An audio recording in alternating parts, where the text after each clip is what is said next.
ultima intervenție din acest panel aparține lui Aurelian Dorin Iuscu.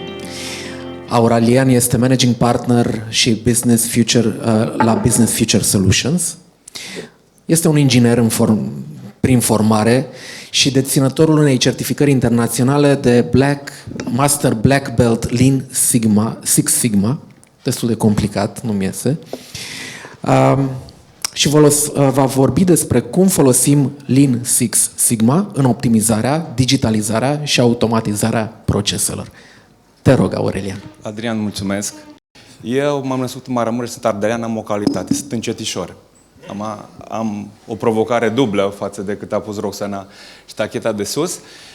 În schimb, am și o calitate. Întotdeauna, dacă îmi pun un anumit target, îl ating. Ca atare, vă propun să procedem la drum și, deși n-am văzut prezentarea Roxanei, când am văzut slide-ul cu găina, am fost foarte fericit. Și acum o să înțelegeți de ce. Pentru că noi, cel mai dificil este să am curajul să încep cu slide-ul ăsta. Și să vă zic de ce. Pentru că, umblând în foarte, foarte multe companii, mulți își aduc aminte de noi după acest slide. Voi sunteți ăla cu gardul și găinile, adică într-o ședință de management. Mă, noi ce facem? Fugim după găini.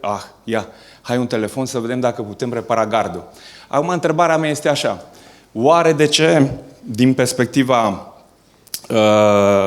acestui slide, ne punem întrebarea ce avea gardul cu procesele, ce avea găurile de acolo, o fi vreun avantaj, un dezavantaj? Simplu. Noi rulăm activitatea de zi cu zi după niște procese. Din această perspectivă, s-ar putea noi să nu fim atenți și pe procesele noastre să avem niște erori. Sunt găurile din gard. Întrebarea este, ori de câte ori rulați procesul, ce credeți că se întâmplă? Apar niște defecte. Și acum o să setăm treaba asta de defect, ca să nu înțelegem că ne gândim doar la industrie, ci și la servicii, orice nu este pe cerința clientului.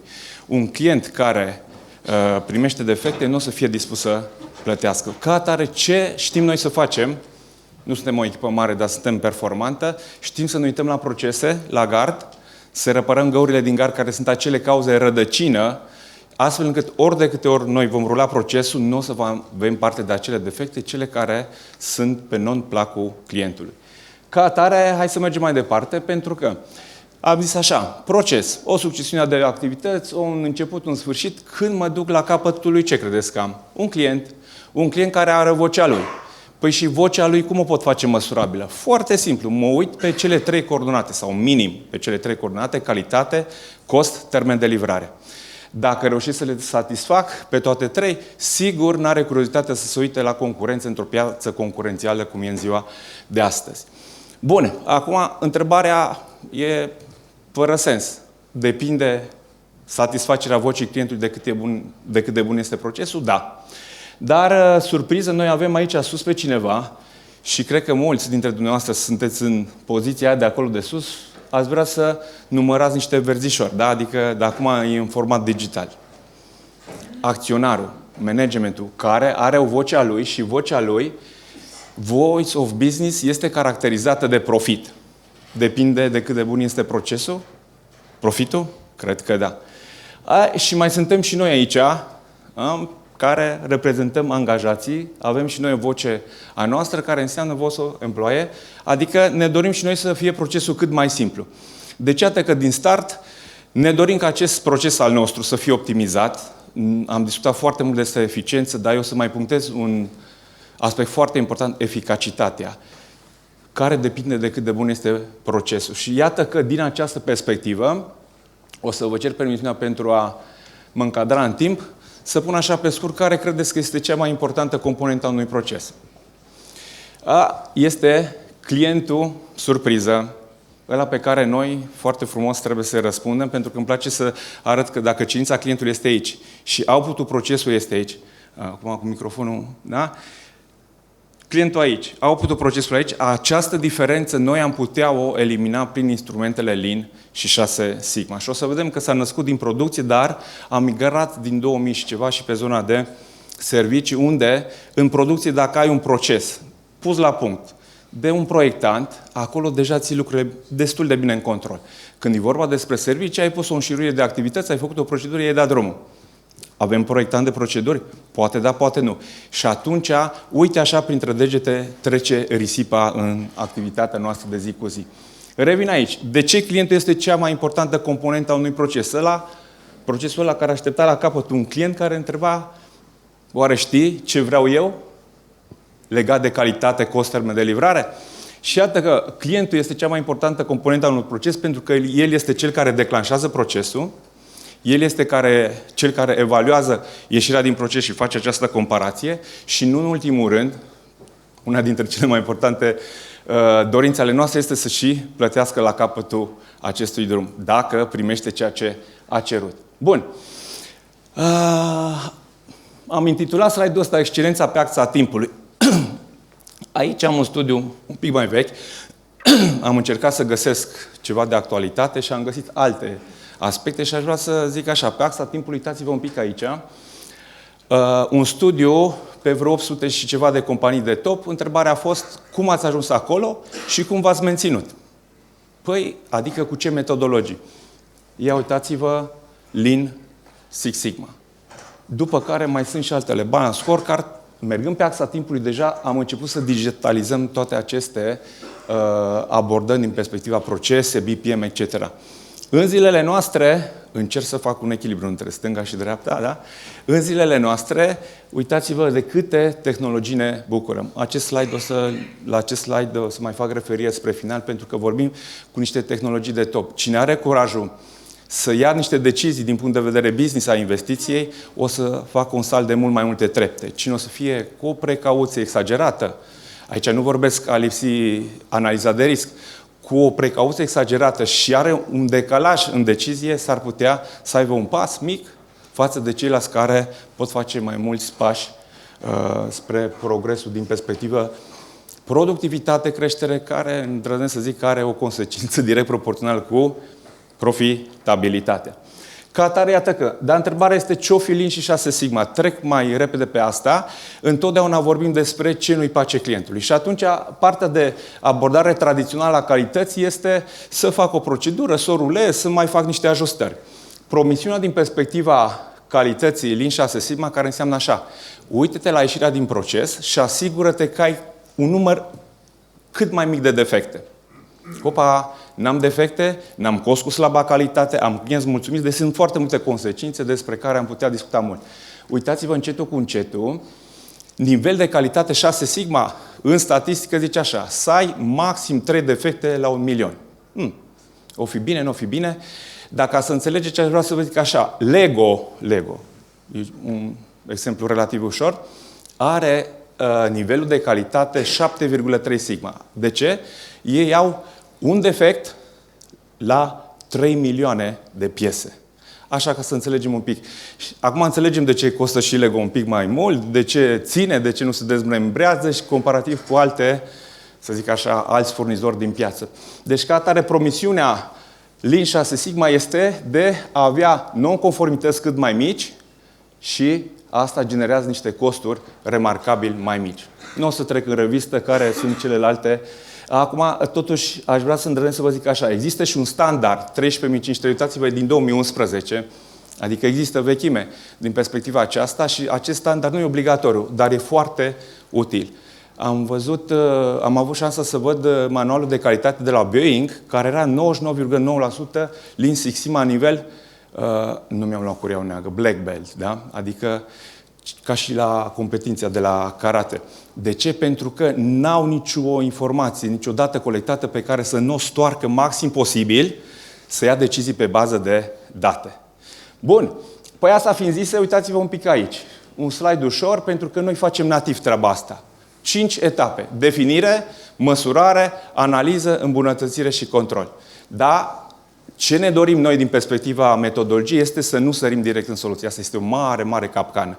Pentru că metodologia te ajută, dacă ai o problemă, sau mai multe, cum avem în general pe procese, este să ai șansa să identifici mult mai multe potențiale soluții. După o analiză cost-beneficiu, iei deciziile cele mai bune legate de implementare. Bun, acum, văd că are acces aici. Aș vrea doar un pic să fac referire la partea asta de proces, pentru că mi-aduc aminte, la începutul carierei, pe optimizare procese, eram cu echipa de management dintr-o companie și am întrebat, bun, ok, acum noi discutăm despre procese, dar cum stați cu procesele? Și am avut parte de un răspuns surpriză. Bine, avem 2 și sunt în recurs. Wow! Păi tot procese sunt și alea, dar nu despre alea vorbim. De aceea, vedeți, provocarea noastră este să satisfacem clientul pe minim cele 3 coordonate: calitate, cost, termen de livrare, dar noi aici ar trebui să ținem în control toate intrările. Și aici intrările nu-i de joacă, că pot fi foarte multe, adică mână de lucru, materiale, mașini, măsurători, mediu, metode. Deci avem multe provocări. Ca atare, iată că aș vrea un pic să ne uităm pe complementaritatea dintre cele două. Să zicem că vorbim despre servicii. Cel mai ușor exemplu, am o succesiune de activități. În general, ieșirea dintr-un proces poate fi așa, sub forma clopotului Gauss. Dacă vă mai aduceți aminte din tinerețe, așa, întrebarea așa. Clientul are o cerință. Tot ce fac eu, tot ce instalez, tot ce livrez, etc., să fie maxim 15. Nu contează unitatea de măsură, zile, ore, minute, săptămâni, etc. Dar, pentru că noi avem variație în proces, din păcate, nu tot timpul o să fie o medie de 12, uneori o să fie mai puțin, alteori mai mult. Dar tot ce trece peste 15, sigur o să supere clientul. Deci asta este forma actuală a procesului nostru. Lean-ul ce zice? Lean zice, uite-te pe proces, identifică tot ce are risipă și încearcă să dai afară. Prieteni, e o provocare majoră să dai tot afară în ce privește risipa, că nu e risipa aia că am uitat becul aprins, da? E risipă pe procese, multe timp, așteptări, etc. Dar nu este imposibil să o elimini. Dar e greu de atins. Obiectiv. Ce se întâmplă în situația în care eu mă uit pe proces și dau afară niște risipe? Păi ia uitați-vă, s-a mutat media de la 12 la 9. Care este consecința? Au scăzut numărul de defecte, adică ceea ce nu e pe cerința clientului. Și acum întrebare, ce-o fi 6 Sigma?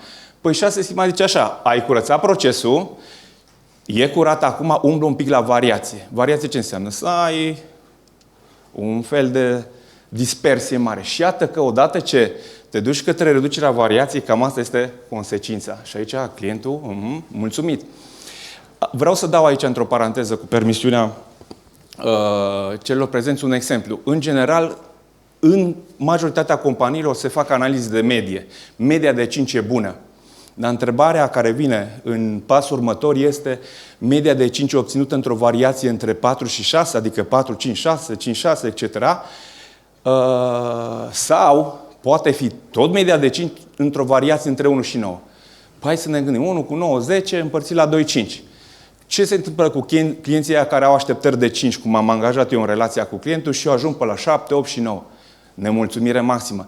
Deci iată că asta face 6 Sigma foarte pe scurt, să uite la variații, astfel încât dacă eu am un proces între 4 și 6, este și stabil, este și predictibil, respectă și SLA-uri, etc. Bun, vedeți, provocarea noastră este așa. Când te uiți pe un proces, să te uiți ce are valoare adăugată cu verde, ce nu are valoare adăugată cu roșu. Și în companii, cu cât e mai mare compania, zona asta de business value, adică activități pe care clientul nu e dispus să le plătească, dar noi le facem pentru binele mers al companiei. Păi cum e procesul de reporting? Cu cât e mai mare compania, cu atât există niște resurse. Multe se pot automatiza și să luăm decizii din perspectiva asta. De ce am introdus slide-ul ăsta? Pentru că în statistică, analiza arată așa. Sarcina poate fi făcută în general cam cu 10% și antevorbitorii mei au și dovedit. Odată ce folosești tehnologia pe repede înainte poți accelera procesul, dar atenție, să nu cumva să accelerezi risipele, că și tehnologia poate să îți producă risipe mai repede, le multiplică mai rapid. Și iată că suntem în zona în care cam 30% din activități asigură și mai e diferența până la 70% unde e zona de risip. Asigură un output de calitate către proces. Acum, provocarea este următoarea. Noi să zicem că suntem undeva aici, vedeți? Dar este finance for noi. Finance, adică nu finanțiști, dacă e cineva din finance, după prezentare, provocările. Noi avem așa. Avem pe activitățile noastre niște costuri. Costuri aferente, non-valoare adăugată, business value added, alea pe care trebuie să le fac, pot fi și activități reglementare și valoare adăugată. Mai avem un profițel și ce se naște cu cât vând în piață. Întrebarea este următoarea. Dacă venim cu instrumentele Lean 6 Sigma, o să încercăm să reducem câte puțin, da, dacă se poate, foarte mult din non-valoare adăugată. Eu, să zic așa, o etapă intermediară a reușit în optimizare de procese, dar dacă, într-adevăr, faci profesionist, aplici profesionist instrumentele, poți ajunge undeva aici, adică să reduci maxim posibil non-valoarea adăugată și business value l-ai redus și iată că valoarea adăugată aici, cu tehnologia actuală, poți foarte rapid să obții output-uri rapid. Dar ai avut curajul să faci niște investiții, e clar că aici vorbim de ceva decizii. Ce se întâmplă dacă vin crizele? Acum putem da din ce în ce mai multe exemple de crize și apare o corecție de genul ăsta în piață. Adică te-a reglat piața în sensul că nu mai poți vinde acolo și ai făcut aici. Care companii dintre cele 3 etape rezistă? Uite aici, voi, cei de față din perspectiva aceasta. Bun, acum, vedeți, ăsta foarte pe scurt, aș vrea să vă zic așa. Vorbim despre eficiență. Eficiența înseamnă, uite-te pe proces, dacă ai proces fără risipe, e perfect, ai eficiență. Întrebarea este, ai fost atent la eficacitate? Eficacitatea înseamnă, uite-te ce ai ieșirea din proces și compară-o cu vocea clientului. Dacă este aliniată, atunci ți-ai îndeplinit și criteriile de eficacitate. Bun, ar fi multe de discutat aici. Noi avem un angajament legat de întâlnirea, punctul de intersecție între eficiență și eficacitate, care nu e așa de ușor de găsit și de implementat, dar asta putem face cu instrumentele Lean 6 Sigma. Acum, foarte pe scurt, miza digitalizării, subiectul de astăzi este așa, să înțeleg ce fac din punct de vedere flux de materiale, flux uman și acolo unde pot să le pun pe fluxul informațional, adică 0101, cum colegii mei au prezentat foarte ușor, nu mai contează geografic unde ești, dacă vorbim de anumite procese. Bun, acum, vedeți că noi pornim de la a înțelege procesul actual, avem niște instrumente, diagrama cauză-efect, cel mai utilizat instrument și am niște cauze critice roșii. E foarte important să lucrăm tot în Pareto. Nu vrem să ne risipim energia pe o grămadă de cauze. Vrem să mergem către acele 20% care au impact 80% în problema noastră și iată că după ce facem treaba asta, avem un proces nou, o variantă nouă de proces și tot ce este cu verde este în format digitalizat. De aici încolo e bine să folosim tehnologia. După care, suntem fani în etapa de control, care era 5-a etapă, să avem monitorizarea procesului automat. Stai liniștit, fără nicio frică, până ce nu-ți apare o alertă, o notificare. Deci acolo numai se termină partea de reușită în monitorizarea procesului. Ca atare, iată că avem proiecte în care urmărim, unii colegi au făcut referire la cycle time, cum era înainte, și media și variația era mare, după optimizarea procesului aproape am înjumătățit acești indicatori. Bun, uitați-vă un pic, aici este slide-ul la care mă apropiu de final, tehnologia. Sunt foarte mulți, deci noi ar trebui să știm să evaluăm, pentru că din ce în ce mai mult vorbim despre proiecte de transformare digitală. Transformarea digitală zice așa, proces, oameni și tehnologie.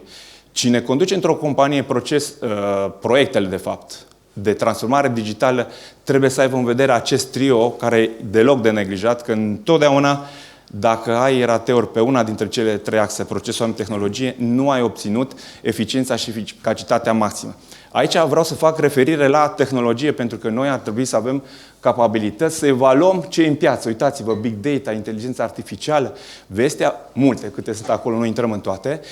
Vestea bună este așa, există deja fonduri în PNRR care vin și decontează cu termen de depunere 2024 decembrie, înscrierea angajaților cu decont din PNRR de la stat cu creștere competențe pe 9 domenii emergente. Acum, când vorbesc de tehnologie noi, Business Future Solution, avem și un parteneriat cu Măgurele. De anul trecut au o clădire nouă, tehnologie de top, vreo 100 și ceva de milioane de euro investite. Mesajul cu care mergem noi, mediul privat, că fac parte din mediul privat, în parteneriat cu Măgurele este acela. Aveți curajul să veniți către noi cu toate problemele, să zic așa, nu neapărat probleme, cu toate limitările tehnologice și funcționare. Am avut șansa, după un workshop făcut împreună cu echipa de la Măgurele, 3 săptămâni am umplut agenda numai cu deplasări la clienți, că cereau să meargă echipa de la Măgurele cu noi experții pe procese, că vorbim despre design pe procese, pe proiecte de cercetare inovare, să găsim soluții la unele provocări majore. Și surpriza au spus așa, Băi, nu știam că în România există așa ceva. Mergeam în Germania, erau 20 ceva de mii de euro cheltuiți. Se poate și mai simplu, dar important este să știm că există. Ca atare, o să vă lansez invitația, dacă există treaba asta alături de partenerii și prietenii noștri, toți ardeleni, putem face treburi frumoase împreună. People-ul, uitați-vă un pic aici. Noi trebuie ce să avem? Să avem eficacitate maximă la o soluție implementată, la un proiect de transformare digitală. Că deja am setat ștacheta sus, transformare digitală, care nu înseamnă numai tehnologie, înseamnă proces, oameni și tehnologie. Ei, ia uitați-vă, noi experții, voi experții, permiteți-mi să zic așa, oferim cea mai de top calitate a soluției. Asta trebuie înmulțită cu ce? Cu nivelul de acceptanță. Și nivelul de acceptanță unde credeți că ne duce? La colegii noștri, la echipa care, cum a zis cineva, mergem către firul ierbii, acolo unde se desfășoară partea de operațional. De aceea nu trebuie să o neglijăm, pentru că dacă asta tinde la zero, orice calitate am avea, totalul este totalul. De fapt, este produsul, tinde la zero. Bun. Ca atare, iată că atunci când vorbești despre procese, ai provocări, optimizezi un actual sau, dacă te duci cu mulți pași în avans, mai multe trepte în avans, trebuie să te gândești și cu un design pentru procesele noi. Și iată că am vocea clientului, își cere ceva sau poți veni tu cu o idee în piață inovativă, aici ne ducem către designul de proces. Și aici vă invit la cuvântul cheie care e la modă, inovarea. Support. Și există instrumente de inovare, pentru că în zona asta avem un cost mic cu impact foarte, foarte mare din perspectiva a ceea ce se întâmplă după momentul lansării în piață. Bun. Adică v-aș invita să privim așa, cum vă uitați, înspre dreapta, nu înspre stânga, tradițional suntem aici pe design cam 5%. Mulți au zis așa, mai bine îmi fac timp acum, am niște cheltuieli mai multe, cam zona asta mă uit cu niște ochelari mai profesioniști pe designul de proces, pentru că am șansa ulterior costurile să scadă semnificativ sau să nu mai am ce? Găinile alea după care fug tot timpul din perspectiva problemelor noastre. Iată că noi ce avem? Știți, noi nu facem proiecte de succes fără expertiza colegilor din companii. Așa ne-am cunoscut și cu Roxana, fan curier, și sunt încântat, cred că și-a adus aminte de gar și găini. Da? Noi avem competențe pe niște instrumente. Partea cealaltă, jumătatea cealaltă a totalului reprezintă colegii din zona de operațional cu care lucrăm. Noi venim cu o trusă mare, mare, un fel de toolbox cu foarte multe instrumente pe producție, pe servicii, în funcție de ce facem. Și ia uitați-vă un pic aici, doar 2 slide-uri mai am, reușitele. Lean Six Sigma este despre centura galbenă, centura verde, centura neagră. În momentul în care ai curajul să investești în noapte, să creezi niște competențe de optimizare, că nu neapărat aveți nevoie de noi, poate aveți nevoie la început și după aceea încetul cu încetul, cum se cresc competențele în companie, scădem nivelul în care interacționăm, dar suntem acolo, la un click sau la un telefon distanță, răspundem profesionist. Uitați-vă aici promisiunea. Într-un om, dacă ai investit și face un training de Lean Six Sigma, adică știe să utilizeze instrumentele, 12.000 de euro pe un proiect. Dacă te duci către zona asta, asta arată baza de date, benchmark-ul 80.000 de euro pe un proiect, nivel de competență Black Belt. Fă 3 proiecte din astea și nu e 10, hai să zicem 10. 10 oameni ai instruit, o grupă, ai 800.000 de euro, dar iată că astea sunt rezultatele noastre a echipei, mici, dar performante, creștere de vânzări, reducere de cycle time, mai puține defecte, impactul în câștigul financiar. Prieteni, mulțumesc mult și să aveți curajul să implementați. Mulțumesc!